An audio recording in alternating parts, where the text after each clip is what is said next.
Work-life balance, again, that is something that I am constantly trying to work on, but it's ever advancing, especially as your business grows. You find that you are taking on more responsibility. It's highlighting truly what you are and are not good at. How's it going? Welcome back to this week's episode of the Secure Money Mindset podcast. I'm Nate Borman. I'm a financial advisor at Secure Planning Group. And with me today, we have Dan Wolf, who is one of the owners of Wolf Home Pros. So wanted to sit down today with Dan. He wanted to talk a little bit about work-life balance as kind of it relates to some small business owners. So why don't you kind of introduce what your business is and who you are, Dan? Yeah. Hi, welcome everybody. So my name's Dan Wolf, born and raised here in Chester County, Downingtown specifically. My brothers and I started our handyman and general contracting business 8 years ago. Specifically, my younger brother Philip and I driving around in a truck, fixing things. Projects expanded, so did scopes. And here we are today with 6 employees, which basically turns into an office manager, 3 crews out on the road. Awesome. Our youngest brother joined us as well. So yeah, we've taken a very, very big focus on the handyman services specifically. And it's just been awesome to see growing with the community, watching ourselves grow, our families, everything like that with it. And it's because of that. So Yeah, what are some of the things that you enjoy about being a business owner? First off, and then we'll talk about some of the challenges you face too. Yeah. I feel like everybody says, oh, the freedom to be your own boss. But I think that is I don't fully believe that term now after being in it for 8 years. I feel like every one of our customers potentially is our boss at that point. It's something that I enjoy because I have the flexibility to schedule what I want. So there's some freedom in that aspect. It's always going to affect, the life at home, that work-life balance. That's why I think it's just such a great topic to go over today, especially for small businesses. How do you deal with it? I'm not so great at it myself, but I'm working on it constantly. Yeah. So Yeah. What would you say some of the other challenges are that you typically face as a small business owner? As a small business owner, it's trying to figure out where to source your information from. As you expand in scope and scale, you're taking on employees, so making sure you have things like workers' comp figured out, your insurance is there correctly, things in place, because those are going to have a direct effect on the home life as well. I've always said, as a small business owner, I've staked everything I have in my life on this business succeeding. So I constantly want to make sure that the relationships that I've formed in my business have helped get me the information that I need. Because I learned it a long time ago. When you're not good at something, you hire it out. And the back end work can get very, very convoluted and confusing. And I think that's where you start to see a separation of, specifically in the trades and small business, those working in their business and those working on their business. Dan and I were just at a group networking together, and this is something that rings so true. You and I have had some really good conversations about it. I really enjoy your perspective on a lot of things, but that's just one of them. If you're not, you need to be working in your business, and doing the things that you're good at. And like we were talking about today, even the life insurance piece, this is something that we can help with specifically.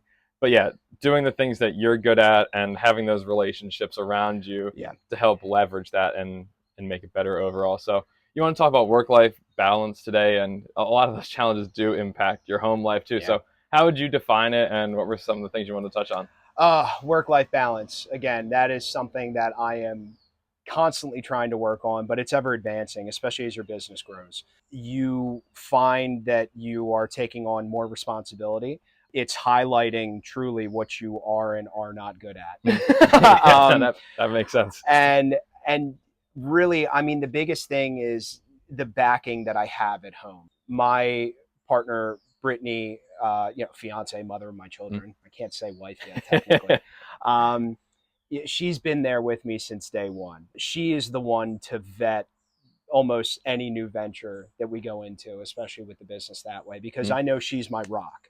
However, I think she sacrifices the most because she knows that when you stake everything you have on the success of your business, that eventually that's going to start competing with the time at home. especially after I had kids. I Mm. mean, that's the biggest one. I want to leave a legacy. I want to leave, a good standing in the community, anything I can for them, whether Mm. they choose to work it or not, Yep. which I'm learning Which may not may happen. or may not happen. And that's perfectly fine. But Mm. obviously I want to give them the best life possible. And I think the best way for me to do that is through the relationships I've built with the business and the success of the Mm. business. Yeah. So then, how are some of the ways that you do attempt to do that? I know home is very important to you. You Yeah. talk about Brittany a lot. You talk about your kids a lot. So, what are some of the practices that you've tried to implement, and what are some of the ones that you would also want to implement? Yes. Oh, huge. We were touching on this point earlier. As we expanded and grew into new areas and taking on new lines of work, I learned very quickly that I needed somebody in the office Mm. to help schedule me. Yeah. I've lost that privilege at this point, Yeah. and it's We were just talking okay. about that right Yeah, before we hit a record over here. it is. It is. You'll find it on the B-roll. Mhm. It is.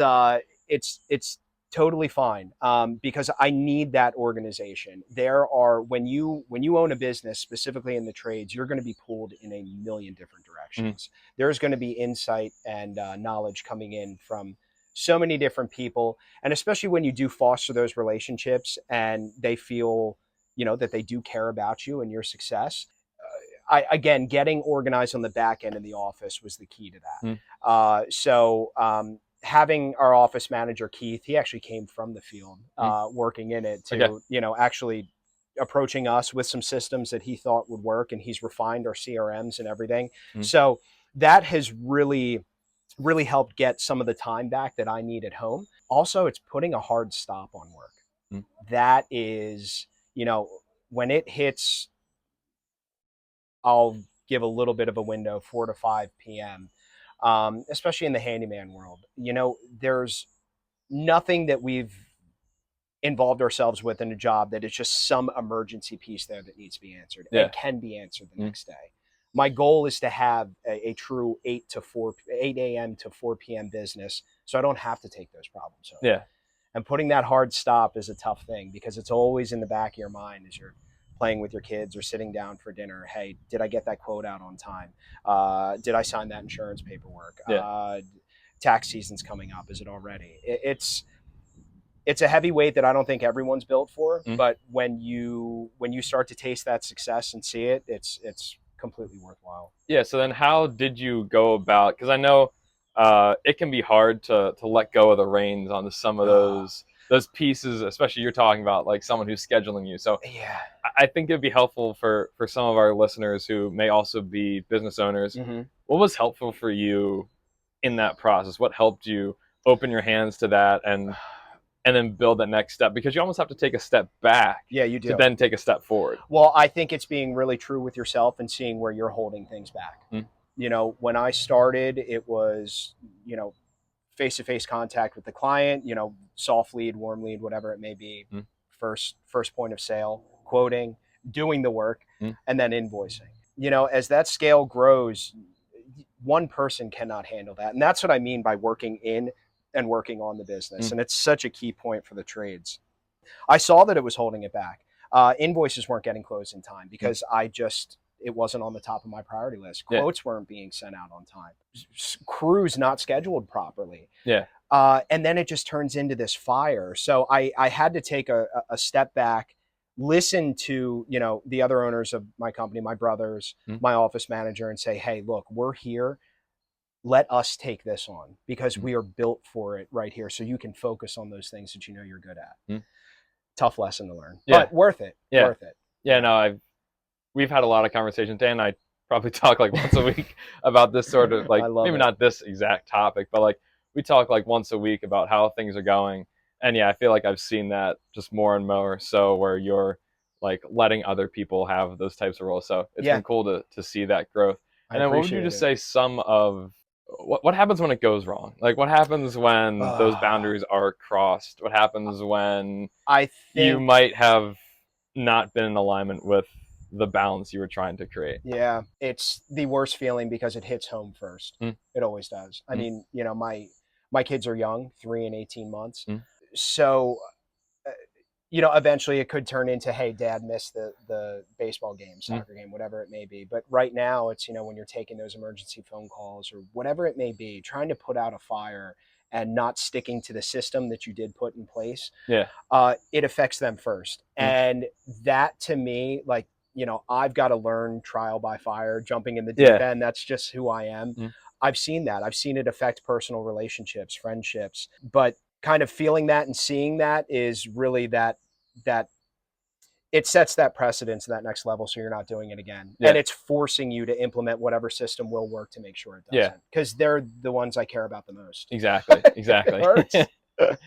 One of the other things I wanted to ask you about was, I forgot what question I was going to ask. So keep riffing on that. Yeah, no, it's okay. As far as that work-life balance, like, the failures do match the successes, though. So as much as that hurts when you do let those down around you, I mean, in those brief incidents, and they're getting less and less, they still happen, though. You celebrate the successes that much more.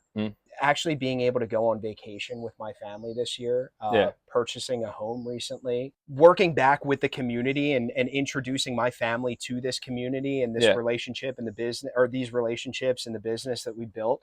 It's, I mean, I think that's kind of the I don't know, I don't want to use a buzzword, but kind of the secret sauce to entrepreneurship, especially in the trades. When you can see your family thrive from it, everything you did was worth it. But you've got the scars to prove that you went through how to figure it out.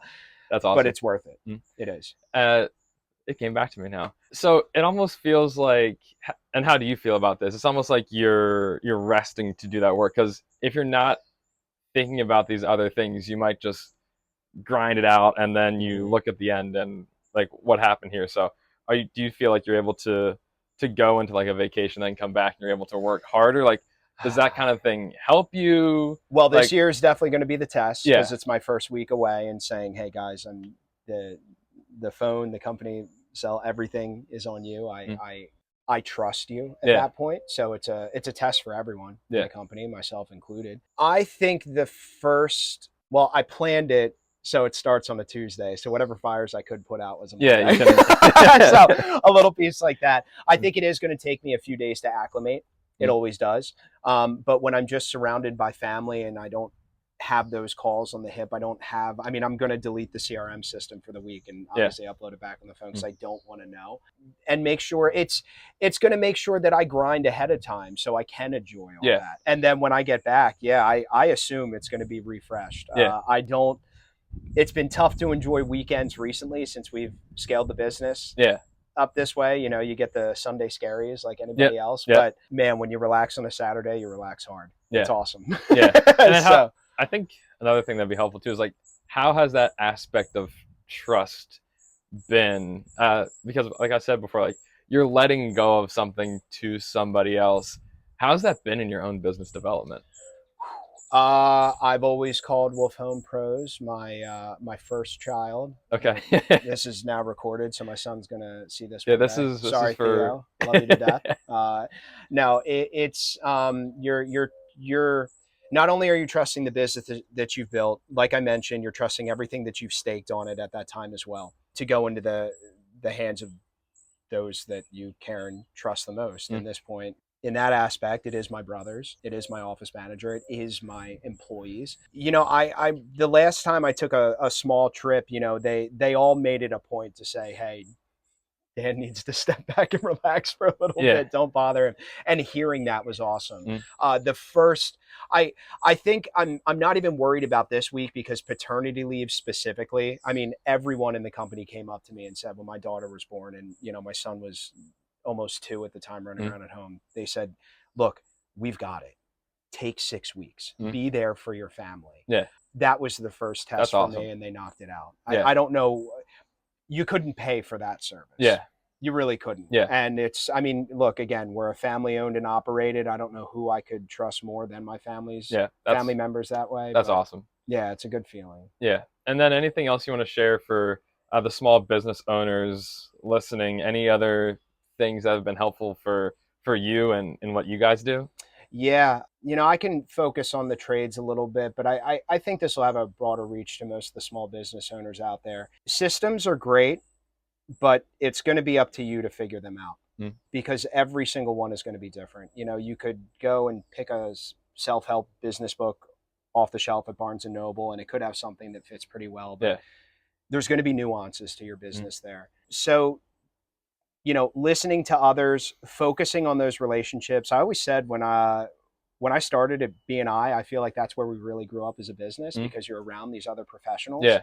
and they were my first network to sit there and step in with and say, "Hey, who do I talk to about Yeah. XYZ?" Yeah. You almost don't know what you don't know. And I mean, yeah, our group's about like 30 or so people yeah, on a given week. yeah, So there's and a lot of different types of businesses in there. And yeah, there's a lot of things that, and I it's mean, even since I've joined, I'm like, I didn't even know some of this stuff was even out yeah, there. yeah, and it's advanced too. I mean, it's given me because I think we do so well in that chapter. It's given me a focus to really it's given me the focus to work on the relationships with those individuals specifically. It doesn't just have to be a referral for closed Mm. business. It's if you can help them make a connection, connect the dots Mm. somewhere and know that you're not looking for something in return. I Yeah. mean, that's genuine. Yeah. People care about that. Mm. People remember that. You stay top of mind that way. Yeah. So it's been a great thing. Mm. I love it. I Yeah. do. Any other closing remarks as we wrap up here? Keep at it. It is worth it. Mm. Everybody's journey and whatever it may be is a little bit different, but just know maybe somebody didn't go through the same exact thing that you are in that instance, but it's pretty close, Mm. and we're out there as Mm. small business owners for Yeah. each other. Mm. So yeah, anytime you need to talk, I mean, feel free to reach out. Yeah. I'd love to. I Yeah. really No. would. As I said earlier, like I really enjoy having conversations with you about these things, about these bigger picture Yeah, sort of business things, and talking at a high level about even like the small things. So yeah, it's important. we're gonna start wrapping up here. If you're listening on Spotify, we're sitting outside. It's 95 Yeah, degrees. yeah, you can see with the sweat on my brow If you're right watching now. on YouTube, you can see us both sweating it out. So, Dan, Disclaimer. yeah, Dan, thanks again for being on the pod, Thank you, and Nate. I always we appreciate it. Thank you. See you guys soon. Thanks for listening to this week's episode of Secure Money Mindset, and we'll catch you again soon.